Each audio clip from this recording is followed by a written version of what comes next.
اعوذ باللہ من الشیطان الرجیم بسم اللہ الرحمن الرحیم اللہم صلی علی محمد وآل محمد وعجل فرجہ. الوکالۃ عن الامام علیہ السلام. الوکالۃ قد تکون علی مستوى الممثلیۃ العامہ وفی جمیع المجالات وقد تکون فی مجال خاص معین. بات ہماری فصل اول میں یہ چل رہی تھی کہ کسی راوی کی وثاقت کا طریقہ کیا ہے، کیسے اس کی وثاقت جو ہے وہ ثابت ہوگی. تو آج چوتھا مورد ہم پڑھ رہے ہیں. اس سے پہلے 3 مورد پڑھ چکے ہیں. سب سے پہلا مورد تھا شہادت الامام علیہ السلام، کہ خود معصوم جو ہے کیا ہے کسی کی وثاقت کی گواہی دے دیں. یہ سب سے اس سے بڑی اور کیا بات ہو سکتی ہے. اور اس کے اوپر وہ جو بشر المخبتین بالجنہ یہ والی حدیث ہے. ٹھیک ہے. دوسرا طریقہ کیا ہے کہ شہادت و عہد العالمنا. ٹھیک ہے. ہمارے جو ہے وہ اعلام متقدمین میں سے کوئی ایک جو ہے کسی گواہی دے دے. اور تیسرا مورد کیا تھا؟ اجماع علی الوثاقہ، کہ کسی کی وثاقت کے اوپر کیا اجماع قائم ہو جائے. جیسا کہ کشی نے کس کی ابان ابن احمر، ابان احمر کے نام سے جو مشہور، ابان احمر کے نام سے جو مشہور ہے، ابان ابن عثمان المعروف بابان الاحمر، ان کی وثاقت پہ اجماع کا دعویٰ کیا ہے. یہ 3 مورد ہم بہرحال پڑھ چکے ہیں. اب آج چوتھا مورد جو ہے کہ جس وجہ سے وثاقت کسی کی ثابت ہو سکتی ہے، وہ کہہ رہے کہ اگر کوئی امام کی طرف سے وکیل ہو جائے، ٹھیک ہے، تو اس سے اس کی وثاقت جو ہے وہ ثابت ہو جائے گی. واضح انشاءاللہ. لیکن کہہ رہے کہ وثاقت کی 2 قسم ہیں. عفواً وکالت کی. وکالت جو ہے وہ کبھی اپنا وکیل امام بناتا ہے کسی کو. دیکھیے یہ ذرا سا یہ جو اصطلاح ہے یہ تھوڑا سا آج کی وکالت سے الگ ہے. جو ہم کہتے ہیں کہ مراجع جو کیا ہے وکیل امام ہے، نائب امام ہے، یہ وہ والا کم ہے.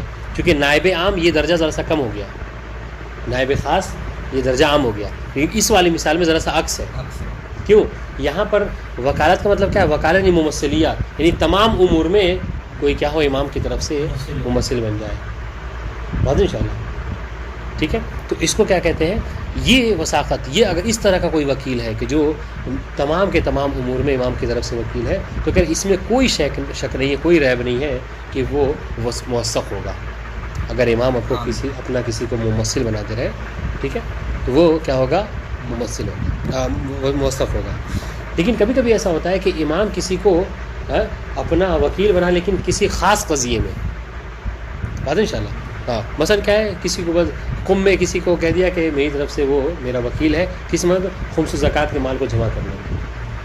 جیسا کہ علی ابن حمزہ بطائنی کے متعلق ہے کہ 7ویں امام کے زمانے میں وہ وکیل تھے وہاں کے، ہے نا، خمس زکوٰۃ جمع کیا کرتے تھے. تو اب دیکھیے گا، تو کہتے ہیں کہ جو ممثلیت ہے یعنی بمعنی عام ہے وکالت، وہ تو ہے وثاقت پہ دلالت کرے گی. اختلاف کس میں ہے کہ اگر امام علیہ السلام کسی کو اپنا وکیل خاص بنا دے کسی خاص مورد میں، تمام امور میں نہیں، تو کیا اس سے اس کی وثاقت ثابت ہوتی ہے نہیں ہوتی؟ بات انشاءاللہ. اس میں اختلاف ہے. یہاں پر شیخ باقر نے اختیار کیا ہے کہ جی ہاں، اگر امام کسی کو اپنا وکیل خاص کسی خاص معین مسئلے میں بنا دے، پھر بھی اس سے اس کی وثاقت جو ہے کیا ہے ثابت ہو جاتی ہے. کیوں؟ اس لیے کہ سیرت عقلاء قائم ہے، اور عقل اس بات کا حکم دیتی ہے کہ انسان اسی کو اپنا وکیل بناتا ہے کہ جس پر اس کو اعتبار ہوتا ہے نا. تو امام اگر کسی خاص مسئلے میں کسی کو اپنا وکیل بنا دیں، اس کا مطلب کیا ہے کہ وہ موثق ہے. بہت انشاءاللہ. یہ اب اس پر اعتراض کیا گیا، بڑا اعتراض. وہ یہ کہ آپ کہہ رہے ہیں کہ وکالت اگر خاص مورد میں ہے تو اس سے کیا ہے وثاقت ثابت ہوگی. ہم نے یہ دیکھا ہے کہ امام کے وکیل رہے ہیں اور خود ائمہ معصومین نے ان کی مذمتیں کی ہیں، ہے نا.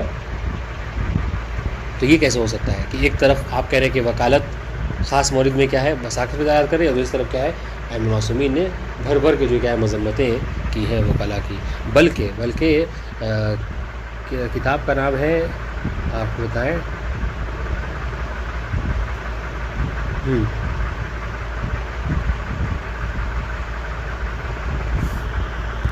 کہ شیخ طوسی نے اپنی کتاب میں، ہے نا، کتاب غیبت میں شیخ طوسی نے ایک خاص باب جو ہے وہ صرف اس مسئلے پر جو کیا ہے قائم کیا ہے کہ جس میں وکلائے مذمومین کا تذکرہ کیا ہے.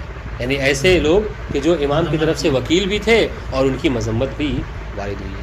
تو یہ کیسے ہو سکتا ہے کہ وکیل موثق بھی ہو اور مذمت بھی وارد ہوئی؟ دونوں چیزیں نہیں ہو سکتی. تو اس کا جواب شیخ باقر نے دیا ہے، وہ یہ ہے کہ دیکھیں، جب تک کہ جب تک کہ مذمت نہ وارد ہوئی ہو. ٹھیک ہے, تو مذمت کے بعد سے جو مورد ہے وہاں سے اس کی وثاقت ختم ہو جاتی ہے, لیکن اس سے پہلے کا جو مورد ہے وہ کیا ہے, وہ وثاقت کو دلالت کر رہا ہے. بتا دیں انشاءاللہ. ہاں, تو اب اس پر جیسا کہ مثال کے طور پر جیسا کہ علی ابن حمزہ بطائنی کے مطابق 7ویں امام کے زمانے تک یہ امام کے کیا تھے, وکیل تھے, پیسہ وغیرہ جمع کرتے تھے خمس زکوٰۃ کا, اور انہوں نے بہت ساری حدیثیں بھی نقل کی ہیں, بلکہ 500 سے زیادہ حدیثیں کافی مین سے ہیں, 500 سے زیادہ, سوچ لیجیے. ٹھیک ہے, مگر کیا ہے, امام کی شہادت کے بعد کیا ہے, امام کے وہ منکر ہو گئے, توقف ہوا 8ویں امام کی امامت کے جو قائل نہیں ہوئے. پھر بہت ساری, اور جتنا خمس زکوٰۃ نہیں اس مال کی وجہ سے کہ وہ میرے پاس کہیں ایسا نہ ہو کہ اگر ہم 8ویں امام کی امامت کے قائل ہو گئے تو ہم کو جو خمس زکوٰۃ کا مال ہے وہ لے کر جمع کرنا ہوگا. لہٰذا اس مال کو دیکھ کر کیا ایمان جو ہے وہ ڈول گیا, اور جو ہے وہ امام کی امامت کے منکر ہو گئے. آتا ہے, تو پھر مذمتیں وارد ہوئی ہیں. تو اس حوالے سے کہہ رہے کہ ہاں ابھی علی ابن حمزہ بطائنی کہ 7ویں امام کے دور, اس سے ماقبل کا جو دور ہے, اس دور میں جو کیا جب تک مذمت نہیں وارد, جب تک توقف کا اعلان نہیں کیا, اس سے پہلے موثق, اور اس کے بعد جو کیا ہے وہ موثق نہیں رہیں گے. بہت انشاءاللہ. یہ وکالت کے حوالے سے. اب آئیے ایک اور 5واں مورد, وہ کیا ہے, روایت الثقہ, کہ اگر کوئی موثق کسی دوسرے موثق سے روایت نقل کر دیتا ہے تو یہ بھی اس کی وثاقت کے اوپر دلالت ہے. بہت انشاءاللہ. بات یہ مسئلہ سمجھا ہے کہ اگر کوئی موثق کسی, مثلا کیا ہے, شیخ توسی موثق ہے, شیخ توسی نے کسی دوسرے سے, ہاں, شیخ مفید سے کیا ہے نقل کر دی, اس کا مطلب کیا ہے, شیخ مفید جو کیا ہے موثق ہو جائے. اس طریقے سے زرارہ نے کیا ہے, زرارہ موثق ہے, اگر زرارہ جو کیا ہے ابان سے یا جمیل ابن دراش سے کسی حدیث کو نقل کر لیں تو وہ کیا ہے, وہ بھی موثق ہو جائے. بتا دیں انشاءاللہ. ہاں, یہ اس کہہ رہے ہیں کہ دیکھیں یہ جو ہے اس طریقے کو شیخ باقر نے انکار کیا, کہا کہ اس سے اگر اس بات کو مان لیں تو پھر تو ہمیں لگتا ہے کہ کوئی جو کیا ہے ضعیف رہے گا ہی نہیں, سوائے کچھ مطلب جن کو گنا جا سکے. کیوں؟ اس لیے کہ بہت سے ایسے موثق راوی ہیں کہ جنہوں نے ایسے سے روایت کی ہے کہ جن کی مذمت والی جو ضعیف تھے, اس وفا سے روایت موثق لوگوں نے بھی کی ہے. ٹھیک ہے, تو ان کی روایت کر لینے سے ایسا نہیں ہے کہ ان کی وثاقت ثابت ہو جاتی ہے. ہاں, کہہ رہے کہ اگر یہ آپ کہیے بجائے اس جملے کو آپ یوں کہیے کہ اگر موثق کسی خاص شخص سے کثرت سے روایت نقل کرے, اغلبیت سے, تو پھر اس کی وثاقت دلالت ہو سکتی ہے. لیکن ایک آدھ بار اگر کوئی دلیل وہ حدیث کو نقل کر دے تو اس سے اس کی وثاقت ثابت نہیں ہوتی ہے. بتا دیں انشاءاللہ. یہ اوپر والے میں جو ہے وہ ڈاکٹر روحانی صاحب نے جو کہا ہے کہ جہاں توقف کرے گا اس سے پہلے کی مذمت سے پہلے وہ قبول کریں گے, بات کریں قبول کریں گے, تو معلوم کیسے ہوگی؟ یہ تاریخ تو لکھی نہیں ہوتی ہے, اس تاریخ میں یہ روایت فلاں نے نقل, حمزہ بطائنی نے تاریخ مثلا 2013 میں جو ہے وہ مذمت ہوئی, 2013 سے تاریخ کیسے تاریخ نہیں, جیسے دیکھیے نا جب 7ویں امام کی شہادت تک تو ٹھیک تھے, 7ویں امام کی شہادت کے بعد کیا کہا کہ نہیں امام کا انتقال ہی نہیں ہوا ہے, ہاں, اور کسی کو اپنا امام انہوں نے اپنا نائب نہیں بنایا ہے, یہ انکار کیا. لیکن پھر بھی کیسے سمجھنا کہ یہ شہادت کے بعد نقل کی روایت ہے, پہلے نقل. بہرحال یہ ایک وہ ہے ان کی ایک توجیہ ہے. انہوں نے کیا کہا کہ آپ اپنے عقل و فکر کو استعمال کیجیے, آپ کو نہیں وہ ہو رہا ہضم ہو رہا ہے تو آپ نہ مانیے, چونکہ مشہور نے جو کہا ہے علی بن حمزہ بطائنی کو ضعیفی مانا ہے. سمجھ رہے. اب آئیے چھٹی آخری مورد جو کیا ہے اس کے حوالے سے کسی, ہاں, کیا شیخوخۃ الحدیث. شیخ الحدیث کسے کہتے ہیں؟ شیخ یہ کہ شیخ کب کہا جاتا ہے کہ اگر کوئی استاد, ٹھیک ہے, جو کہ حدیث وغیرہ کا استاد ہو کسی کا, اور وہ استاد جو ہے کیا ہے اجازت دے اپنے شاگرد کو کہ جو تم مجھ سے سنو, ٹھیک ہے, اس کو تم نقل روایت کر سکتے ہو, تو اس کو کیا کہتے ہیں, وہ شیخوخۃ الحدیث ہے.